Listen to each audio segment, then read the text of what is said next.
Effestar, le festival des effets spéciaux de Montpellier dans les Gaumont Multiplex ici à Montpellier. Et puis au Gaumont Comédie, j'ai le plaisir d'accueillir aujourd'hui Manuel. Bonjour Manuel. Bonjour, comment ça va? Qui es-tu? Bon alors je suis enseignant et en effets spéciaux. Donc j'ai donné cours à la fac de Montpellier pour le Valérie, mais je donne aussi cours à l'ESAV, donc l'école supérieure d'audiovisuel de Toulouse. Et notamment à l'antenne de Castres. Et, bon. Tu m'as dit, au début, on avait parlé de professeur, tu m'as dit non pas professeur mais enseignant. Quelle différence tu fais entre les deux? Alors, enseignant, c'est plutôt quelqu'un qui va être chargé de cours, donc il n'y a pas un vrai statut, on va dire, universitaire. Professeur, là, ça serait vraiment quelqu'un qui a fait un HDR, donc une habilitation dirigée de recherche, et qui a, voilà, on va dire, il y a le maître de conférence, après il y a les professeurs des universités, que c'est un peu le top du top des enseignants à l'université, habilité à faire des recherches. Tout ça. Avant d'être enseignante, tu as été étudiant. Oui, tout à fait. Quel était ton cursus? Alors moi, c'est un peu un cas atypique parce que moi, j'ai commencé par faire de la musique. Ah oui. Donc j'ai fait plusieurs années de musique, après j'ai fait les Beaux-Arts à Toulouse, donc art plastique et design, et après j'ai fait un doctorat en cinéma, voilà. Et après j'ai continué le parcours de l'université, quoi. Quel type de musique? Alors c'est un peu de la musique traditionnelle, mais il y a aussi un peu de rock progressif, des choses un peu expérimentales. D'accord, voilà. Ok.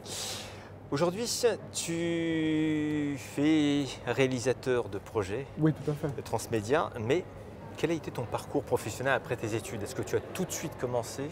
Et alors, on va dire que par rapport à ce que moi je proposais comme savoir-faire, et c'était pas quelque chose à l'époque en tout cas qui se faisait qui était commun. Et moi je commençais par faire de la 3D temps réel, donc des jeux vidéo.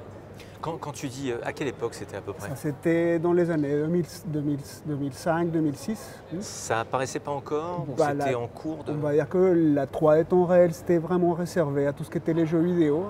On commençait à peine à proposer des choses aux professionnels. Donc à l'époque, j'ai fait un stage dans une boîte à Toulouse qui s'appelait à l'époque Noah, je crois que, oui, c'est ça, Noah. Et c'était leur logiciel 3D temps réel. Et donc du coup je travaillais beaucoup avec du 3ds Max. Je suis allé un peu à Monaco et tout pour voir des entreprises qui travaillaient dans le domaine du temps réel. Mais avec le temps j'ai changé de logiciel et à cette époque-là on ne proposait pas du tout de services. C'était pour les grandes entreprises, pas du tout pour le particulier. J'allais dire par exemple Airbus à Toulouse. Oui, voilà, tout à fait. Qui utilisait déjà des simulateurs et des plein de choses comme ça. Tout à fait. Mais bon, c'est des marchés qui commencent aujourd'hui à s'ouvrir beaucoup plus. Et, parce que avec l'arrivée justement de la vidéo 360, donc il y a toute des nouvelles perspectives qui s'ouvrent. Et c'est dans ce domaine-là que je me spécialise aujourd'hui. C'est vraiment la réalisation de 360. Parce que ça devient accessible aux gens. Mais dans mon parcours, on va dire que j'ai jamais pu vraiment proposer ça en tant que service. Ça a toujours été des recherches dans des entreprises. C'était le 3D temps réel pour Internet, dans le web 3D qu'on appelle. Et voilà, il y a une entreprise qui m'a accueilli pour ma thèse. C'est ce qu'on appelle une convention CIFRE. Donc convention industrielle pour la formation et la recherche en entreprise, c'est la sigle. Et donc j'ai développé des catalogues temps réel pour la boîte. Donc après la fin de la thèse, j'ai continué avec cette recherche et là maintenant c'est du 360. Que je crois qu'il y a un avenir là-dedans. J'entends réalité virtuelle, réalité 360. On est ici avec l'IMAX. Aujourd'hui, une évolution qui a été très très rapide. Oui, enfin c'est l'informatique qui a développé. En fait, c'est surtout les caméras qui permettent d'avoir un accès facile à ça, parce qu'il y a 3-4 ans, il n'y avait pas de caméra 360 au marché.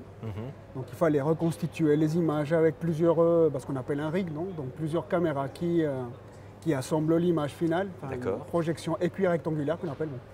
Avec des mots techniques, mais bon, désolé, c'est un peu parti. C'est-à-dire qu'en fait, c'est comme si on était dans un dôme et que voilà, tout à fait. Il y avait plusieurs caméras qui... D'accord. Donc avant, il n'y avait pas de caméra professionnelle ou autre qui faisait ça. Et avec la sortie de notamment la petite Samsung qui fait des images 360, et voir d'autres comme les Kodak ou Ça s'est vraiment développé très très vite et les gens commencent aujourd'hui à proposer du contenu.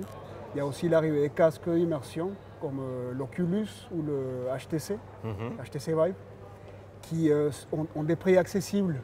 Donc c'est vrai qu'il faut un ordinateur super puissant pour les faire marcher, mais ça reste quand même accessible. Avant on parlait de quelque chose comme 20 000 € pour avoir une station de travail, pour faire de la réalité virtuelle ou du cinéma 360. Aujourd'hui, avec 4 000, 3 000 €, on peut avoir accès à ça. Donc ça, pour les professionnels, ça est intéressant.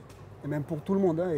Et la troisième chose, on va dire, qui articule tout ça, c'est l'utilisation des téléphones portables.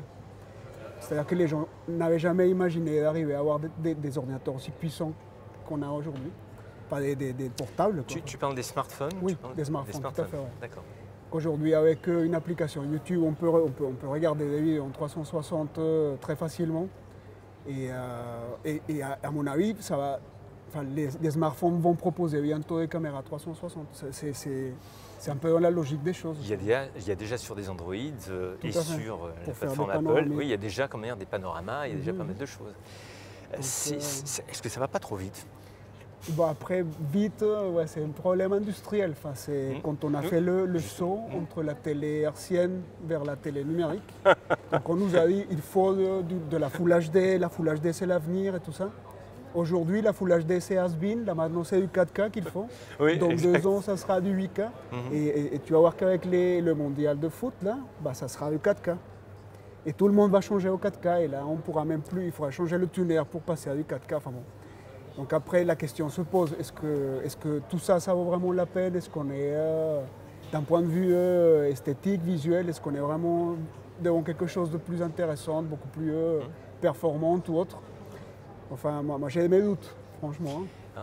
Moi, je vais t'emmener sur un autre domaine. Est-ce que l'être humain, avec son œil, sa vue, est capable de différencier ce type de choses? Non, il y a un moment que c'est pas possible. Là, il faudrait vraiment s'approcher de l'écran à cette distance pour voir entre un Full HD et un 4K.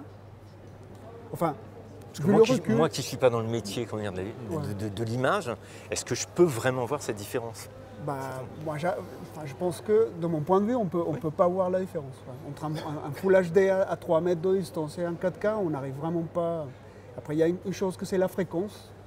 Donc les télés aujourd'hui, ils proposent des fréquences à 500 MHz ou autres, alors que les télés cathodiques, ils étaient à 50 Hz. Du coup, on a l'impression que ça fait comme une espèce de vidéo mal faite, alors que ça tourne à 60 images par seconde, des 500 Hz, voire 1000 Hz, 2000 Hz. C'est vraiment du balayage. Oui, tout à fait. Donc, c'est marrant parce qu'on a l'impression que c'est de moins bonne qualité qu'un cinéma précédent, enfin une télé catholique, quoi, alors que c'est beaucoup plus puissant. Donc, je sais pas, moi je pense que c'est une question de goût. Parce que je dis souvent à mes étudiants, en tout cas par rapport aux effets spéciaux, c'est qu'il faut regarder dans le passé pour proposer des choses pour l'avenir. Il faut faire les choses à l'ancienne. Est-ce qu'il faut revenir à Georges Méliès qui avait fait fabuleux, reportage film où on voit bien comment la fusée rentrait dans l'œil de la Lune? Est-ce qu'il était déjà révolutionnaire à l'époque? Est-ce que ça n'a pas changé ou ça a évolué, mais par des données techniques? Moi, je crois que c'est là-bas qu'il faut chercher, en fait. D'ailleurs, le 360, c'est très vieux comme technologie. Hein. Enfin, c'est même les frères Lumière, ils avaient inventé. Les frères Lumière, ils avaient déjà un système pour faire du 360. Exactement, tout à fait. Et il y a des tonnes et des tonnes de machinerie qui ont été inventées pour la projection 360. Que ça ne s'est jamais développé, c'est une autre histoire. Donc je pense que c'est vraiment dans le passé qu'on peut trouver les réponses pour notamment la technologie. Enfin, aujourd'hui, on pense qu'il faut saturer la technologie. En fait, non, il faut plutôt proposer des concepts qui soient très basiques, mais des concepts forts, des bases fortes, pour justement s'emparer de la technologie aujourd'hui pour faire des choses révolutionnaires ou qu'on n'ait jamais vues. Une anecdote peut-être dans ton expérience? Voilà, c'était. Donc, on était en train de câbler parce qu'il fallait soulever un personnage dans un court-métrage que j'ai réalisé. Et donc, on était dans une vieille chapelle. Donc, on est monté. C'est moi qui ai monté pour attacher les câbles, quoi. Et donc, mon pied a traversé le plafond, quoi. J'ai failli me tuer en train de riguer. Tout le monde m'a regardé. Tout le monde était mort de rire. Alors que moi, j'étais là en train de m'accrocher. C'était assez rigolo et tendu en même temps. Dans moins de 2 ans, le 21 juillet, 2019, on va fêter les 50 ans du premier homme sur la Lune. Ouais, Demain, ouais, c'est vraiment. Ouais. à 2019, à 2020, 2025, comment tu vois les choses évoluer par rapport aux effets spéciaux, par rapport à plein de choses?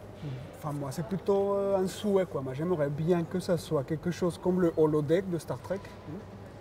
Donc, le holodeck de Star Trek, c'est. Ah oui, oui, ça, c'est l'avenir. Enfin, bon, je pense pas que ça, on va y arriver bientôt, mais ça serait vraiment, vraiment génial de pouvoir rentrer dans une chambre et puis qu'il y ait toute une modélisation de tout un univers. Pourquoi pas? Ça serait le cinéma total. Je crois, sauf erreur, qu'il y a des spectacles qui ont été faits à Paris avec des artistes qui nous ont quittés, donc avec hologramme. Donc, Tout à fait, tout à fait. et ça serait toujours encore ces notions d'effets spéciaux qui pourraient faire évoluer tout ça. Ouais, sûrement. Enfin, bon, après, il faudrait inventer un nouveau truc. Enfin, moi, j'ai hâte de voir qu'est-ce que nous propose l'avenir. Mais enfin, en attendant, je pense qu'on a déjà pas mal de choses à développer avec ce qu'il y a aujourd'hui et qu'on n'a pas vu la fin de ce que nous propose le cinéma, en tout cas. On pourrait durer longtemps comme ça. Moi, je voulais juste te remercier d'être Ok, venu. non, avec plaisir. Merci. Merci.